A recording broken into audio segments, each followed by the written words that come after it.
শাশুড়ির যুগে অনেক কাজ ছিল। আর বলো না দিদি, আজকালকার মেয়েগুলো এত আলতুসি, সে আর বলে কথা নেই। ধৈর্য সহ্য শক্তি কিচ্ছু তাদের নেই। এই আমাদের বৌমাটাকেই দেখো না, একটু হাত কাটলো কি পা কাটলো, বাবা গো মা গো বলে একবারে বাড়ি মাথায় করে দেবে, যেন মনে হবে এক্ষুনি তাকে নিয়ে গিয়ে হসপিটালে ভর্তি করতে। আর আমাদের বাবুটাও হয়েছে সেরকম, সবসময় বউয়ের কি হলো কি হলো একবারে মুখের কাছে পড়ে আছে।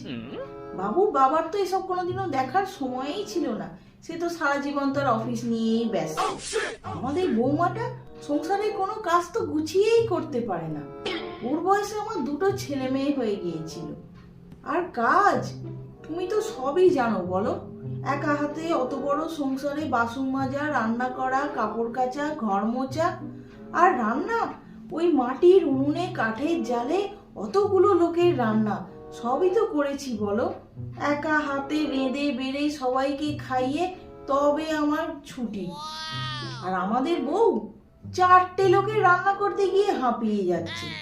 তাও ছুটির দিনে বাবু রান্না করে দেয়, অন্যদিন অফিস থেকে ফিরে সমানে বউকে হাতে হাতে সাহায্য করে, তাতেও মহারানীর হয় না।